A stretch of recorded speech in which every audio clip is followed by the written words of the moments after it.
Hello बच्चों, let's see the question. Coloured compound among the following is. यहाँ पे हमें जो चार ऑप्शन दिए उनमें से कलर्ड कंपाउंड कौन सा है वो हमें पूछा गया है। ओके, तो हमें यहाँ पे कलर्ड कंपाउंड देखने पड़ेंगे। फर्स्ट क्या दिया है? Na2CdCl4।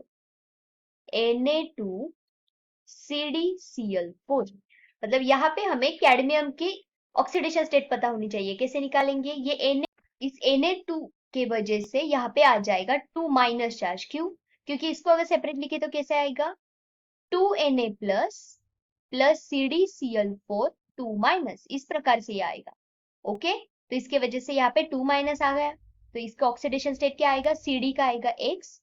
इसको X कंसिडर करते हैं। यहाँ पे 4, यहाँ पे माइनस चार्ज, Cl पर -1 चार्ज होता है, इसीलिए -1 is equal to -2। X is equal to -4 is equal to -2।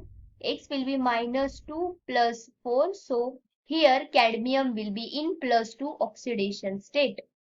यहाँ पे क्या होगा? +2 ऑक्सीडेशन स्टेट में रहेगी कैडमियम। ओके, उसके बाद अगर Cu की देखें, Cu कैसे निकालेंगे? यहाँ पे 3 है मतलब यहाँ पे +3 आएगा, तो Cu को हम X कंसिडर करेंगे।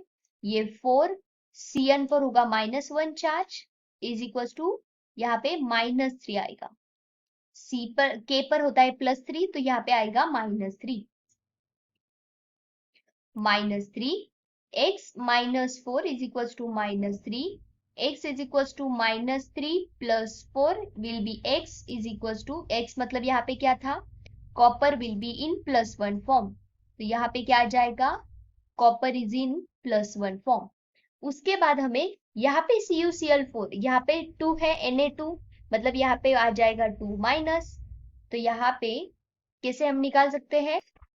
ये Cu को X कंसिडर करेंगे। 4 -1 is equal to -2, X -4 is equal to -2, X is equal to -2 plus 4, X will be +2 मतलब यहाँ पे Cu will be in +2 form.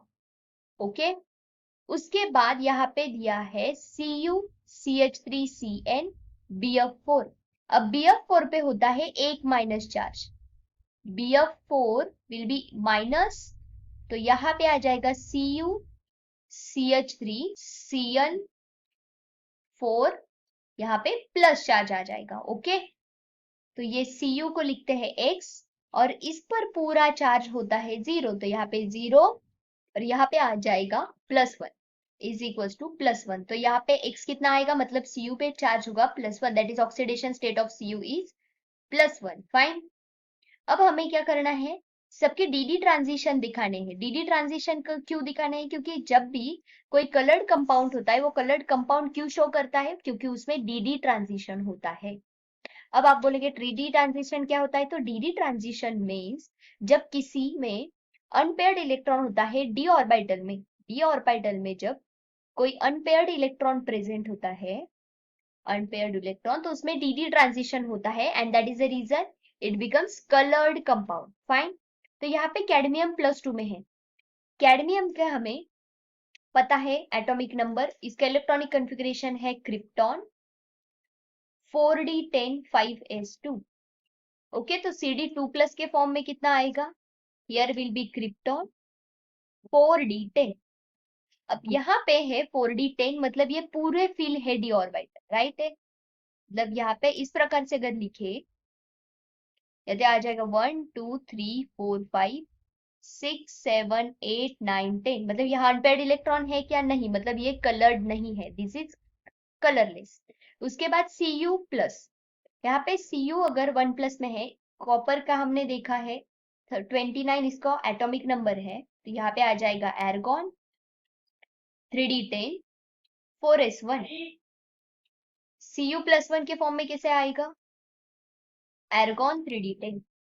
अब यहाँ पे भी 3d10 है मतलब ये फुलफिल कर रहा है जैसे हमने पहले देखा, इसके वजह से ये भी कलरलेस है क्योंकि यहाँ पे अनपेयर्ड इलेक्ट्रॉन प्रेजेंट नहीं है। अब यहाँ पे दिया है Cu2+, मतलब यहाँ पे क्या आ जाएगा? Cu+2 में 2 इलेक्ट्रॉन कम होंगे, तो यहाँ क्या आ जाएगा? इसका ये एक इलेक्ट्रॉन निकलेगा और 10 में से और एक निकलेगा, तो 3d9 होगा। तो कैसे हम इसको ड्रॉ कर सकते हैं? यहाँ पे 3 और यहाँ पे 2, टोटल 5 ऑर्बिटल डी के, 1 2 3 4 5 6 7 8 9, मतलब यहाँ पे एक जो इलेक्ट्रॉन है, this is unpaired electron, which can cause dd transition. इसका मतलब ये क्या हो जाएगा, कलर्ड कंपाउंड हो जाएगा। और यहाँ पे भी Cu प्लस में है, और Cu प्लस में हमने पहले ही देखा कि 10 इलेक्ट्रॉन्स है, वो जो फुलफिल होंगे तो ये भी कलरलेस होगा। So answer C will be final.